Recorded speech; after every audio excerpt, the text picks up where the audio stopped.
Morning glory and evening grace, America. I'm Hugh Hewitt. As I said at the beginning of the show, touching Mrs. Hewitt and I were at Vice President Cheney's funeral today, and the word that was used most often was serious. Right behind public servant, tough, loyal, discreet, smart, but I mean serious. Here's another serious guy, Mike Rogers, who's going to be Michigan's next senator. And it's good to see you again, Mike. Welcome back to the Hugh Hewitt Show. Would you agree that serious is something you want in someone like you or is on the House Intel Committee? You know, I think it's absolutely critical, and we have drifted away from serious. I think social media has actually dragged people away from that good common sense, serious approach to serious issues. And I guarantee you, Hugh, I will be one of those adults in the room when good Michiganders send me back there to represent them. Now, you know, you're going to be on the wrong side of the game in 10 days. So I thought I'd have you in this week rather than during the week we can't use M on the show. But let's start by reminding people you came this close to beating Elise Slotkin in a very tough state for Republicans. I'm feeling like this is a replay of John Thune in 2000 and 2002 or 2002, 2004, where you got right back up and back into the game, and you got a clear field, and they have no idea who they're going to nominate. How goes the early organization effort for the second run and the successful run for the Senate? Yeah, thanks, Hugh. And listen, yeah, we got knocked off the horse for sure. But we went back and said, okay, what are the things we can fix? We got in a little too late. We got outraised 5-1, which was pretty damaging. We had a very contentious primary that went all the way to August 8th. And we didn't have our first TV statewide ad until October 1st. And Michigan had moved up voting.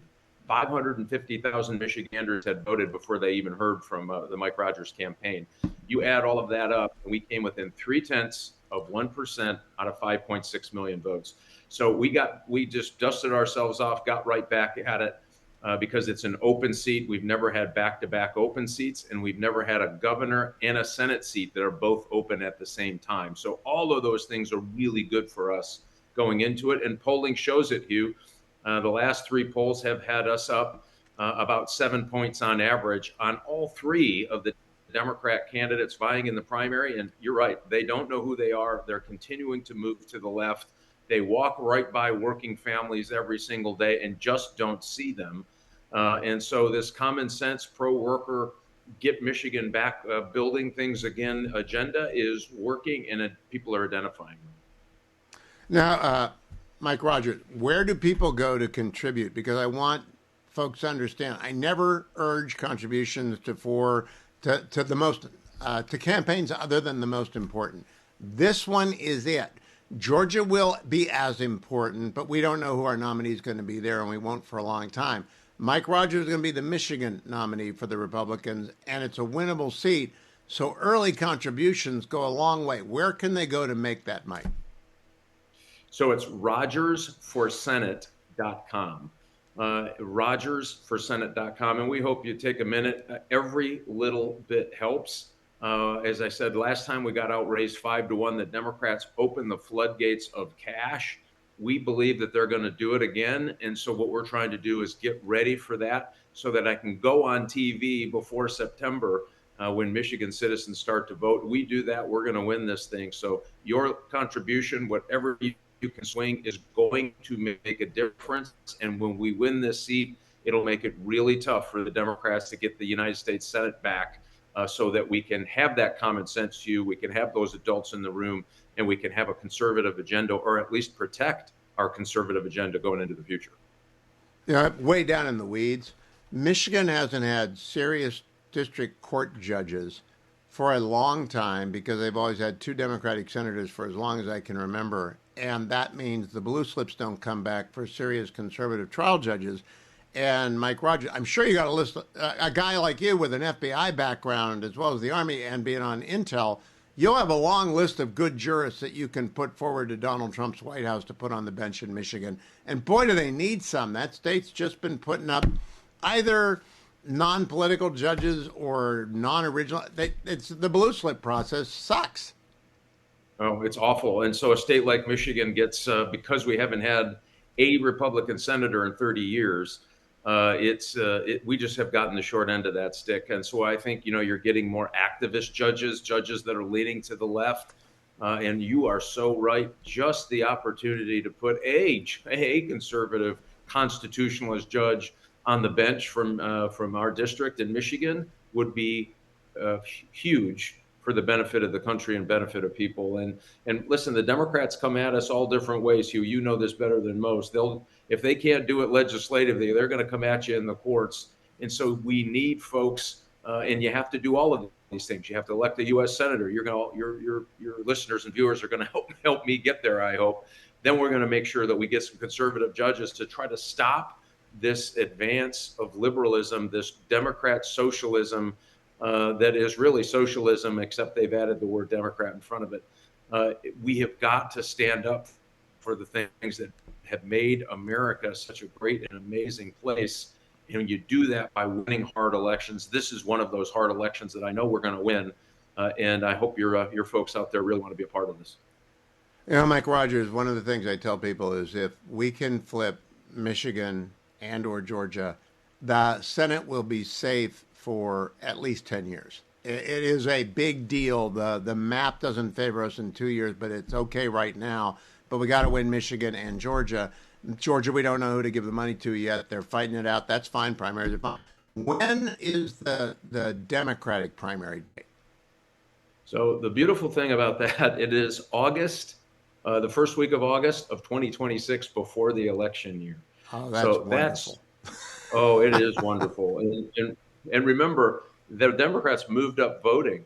So Michigan starts voting in person in the midweek of September, which throws everything to the left. So they're going to come out of that. Last year was August 8th. It's going to be whatever that first Tuesday is. They have 5 weeks, 6 weeks to figure it out, to raise money, build a better organization, and get up on TV, which is the problem I had last go around. Well, we've got that solved. They have this bruising primary, and it goes all the way to August. This is why so many people around the country are excited about the state of Michigan and this particular Senate seat, and us having the ability to win this seat, because we're going to get out there and talk about all the things we can do for people and fix problems. They're still fighting with each other and throwing rocks at us. So this is a huge opportunity for us. Now, I got a two-part pitch here. No matter where you are in any state or abroad, you can send Mike money at rogersforsenate.com, Mike? rogersforsenate.com? Yes, sir. All right. ROGERS. There's no D in there. ROGERS, rogersforsenate.com. But if you're in Michigan, you can also volunteer. And boy, there are a lot of small towns with colleges like Kalamazoo College and Adrian and Hope. And of course, my alma mater for law school, Michigan. You got to go into those college towns and fight, Mike. Even though they're left-leaning, you got to go to Dearborn, you got to go to Detroit, you got to go everywhere because the UP can't win it for you, right? That's exactly right. And what we need to do is make sure that we up our numbers in places that we likely won't win, but we can increase our percentage, close that gap. And so that you're right, every precinct, every township, every city, every county becomes important. We lost by 232 votes per county in Michigan in 2024. Wow. That tells you how close this thing was. So you bet every township, go to every group. We're going to need people in every municipality around the state. And even if you're in the darkest of blue, you get me 232 more votes between this year and last year in that particular area. Guess what? We swing the election. It's that important. And so this is one of those races. Getting involved, volunteering, helping send money will make a difference for the future. And by the way, we have an opponent who keeps saying they want to Mondami, Michigan. We need to draw a line in the sand. If we believe that Democrat socialism needs to be over, this is the seat to say we're done and let's join together to fight it. If they win a seat in Michigan, this is pretty tough to get over that. It would be wonderful if on election night in November next year, Michigan comes in with Mike Rogers winning early, and then we can all relax. Let me ask you, you're a bureau guy, an FBI guy, before you went to the House. Does that matter still? It used to matter a lot when you had a federal law enforcement guy running. Does it matter still? Well, I think people certainly understand that I have a better understanding of what's happening in crime in our cities. I was an organized crime guy. Matter of fact, Trump says I was part of the good FBI. We were putting gangsters in jail and drug dealers and human traffickers. You know, that was the part of the FBI that was actually functioning. I was on the organized crime squad in Chicago. And so that part matters because we have four of the most dangerous cities in America in Michigan. I've got a plan to get rid of them. So I think it matters in that regard. Parents are worried about the future of crime in our state, and they're going to send somebody like me there to help them get it fixed. RogersForSenate.com. $10, $25, $50. Get started now. Make it a habit. RogersForSenate.com. ROGERS 4FOR Senate.com. We'll talk to you early and often, Mike. Stay tuned, America.